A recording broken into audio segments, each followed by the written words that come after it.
আসসালামু আলাইকুম ওরহমতুল্লাহ। তান্ত্রিক মহাগুরু চ্যানেলের পক্ষ থেকে স্বাগতম। আশা করি সবাই ভালো আছেন। আল্লাহর রহমতে এবং আপনাদের দোয়ায় ভালো আছি। বরাবরের মতো আজকে একটা ভিডিও নিয়ে আপনাদের সামনে হাজির হয়ে গেলাম। খুবই পাওয়ারফুল, খুবই শক্তিশালী একটা ভিডিও নিয়ে আপনাদের সামনে আবারও উপস্থিত হলাম। আজকের ভিডিওটা একটা খুবই মারাত্মক একটা ভিডিও, খুবই শক্তিশালী একটা ভিডিও, যে ভিডিওর মারফতে আপনি কাজ করতে পারবেন যদি আপনি কবিরাজি করে থাকেন। এই ধরনের কবিরাজি কাজ যদি করার ইচ্ছা থাকে অথবা আপনি যদি এরকম কিছু করতে চান, তাইলে আপনি অবশ্যই করতে পারবেন। ভিডিওটা সম্পূর্ণ ধৈর্য সহকারে দেখবেন। যদি ভিডিওটা ভালো লেগে থাকে চ্যানেলটি সাবস্ক্রাইব করে পাশে থাকবেন। আমি বারবার প্রত্যেকজন মানুষকে বলি, ভাই আমার কাজ দিলে খরচ দিতে হইব। আমি টাকা ছাড়া কাজ করি না, কারণ অনেকে টাকা ছাড়া কাজ করি বলে ফোন দেয়, পরে আবার টাকা চাই। এগুলা কিন্তু আমি পছন্দ করি না। সরাসরি সোজা কথা ভিডিওতে বলে দিতে পছন্দ করি। আমার নাম সাইফুল কবিরাজ। আমি অবশ্যই, আমাকে অনেকে চিনেন না, আবার অনেকে চিনেন না। আর আমার সাথে যোগাযোগ করতে হলে দিনে যোগাযোগ করার চেষ্টা করবেন, ইনশাল্লাহ পেয়ে যাবেন। সকালে 11টার পর থেকে ফোন দিবেন, এর আগে ফোন দিবেন না। আর সারাদিনই পাবেন। আর কাজগুলো অবশ্যই নিয়ম কারণ মেনে কাজ করতে হবে। আর যদি আপনার মনে হয় না আপনি নিয়ম মানতে পারবেন না, এগুলা দ্বারা আপনার দ্বারা সম্ভব না, করেন না। আজকের এই মহাব্বতের কাজ অত্যন্ত পাওয়ারফুল একটা মহাব্বতের কাজ। আপনারা তো অলরেডি দেখতে পাচ্ছেন স্ক্রিনে একটা নকশা। এই নকশাটা দেখতে তো আপনারা বুঝতে পারছেন কতটা শক্তিশালী হবে।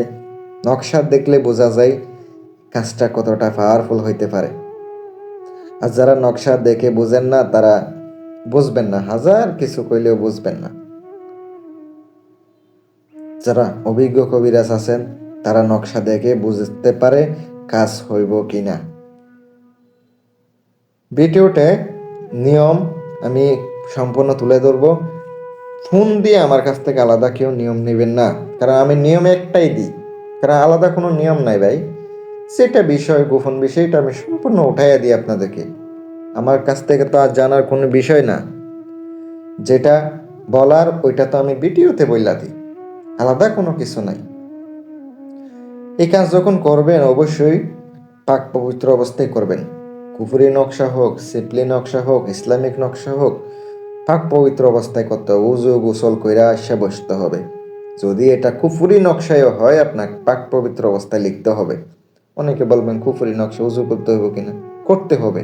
সব নিয়মে কি ইসলামিকভাবে যা তাই, কিন্তু কথা হচ্ছে এটা একটা কুফুরি নকশা। আপনাকে পূর্ব দিকে মুখ করে বসে মুখের মধ্যে মিষ্টি জাতীয় কোনো কিছু অথবা চকলেট নিতে পারেন, আপনি ওইটা রেখে সুন্দর করে আপনি মুখের মধ্যে নিয়ে আপনি এটা লিখতে থাকবেন। কোথায় লিখতে হবে? হরিণের চামড়ার উপরে। হরিণের চামড়া আবার ভাবেন কই? আপনি আমার কাছ থেকে সংগ্রহ করতে পারবেন, কিন্তু এগুলোর দাম অনেক অনেক দাম। চাইলে সংগ্রহ করতে পারেন, বিভিন্ন কবিরাজি সামগ্রী সংগ্রহ করতে পারেন, গুরুবিদ্যা আছে, গুরুবিদ্যা সংগ্রহ করতে পারেন।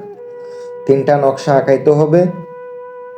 আপনার নকশা আঁকানোর পরে আর গোড়ার লোম দিতে হবে, গোড়ার আর হরিণের লোম দিতে হবে। হরিণের লোম আর গোড়ার লোম দিতে হবে। এই 2টা জিনিস কিন্তু অবশ্যই দিতে হবে। দেওয়ার পরে আপনি সুন্দর করে নকশা তাবিজের মধ্যে 3টায় ভরে নেবেন।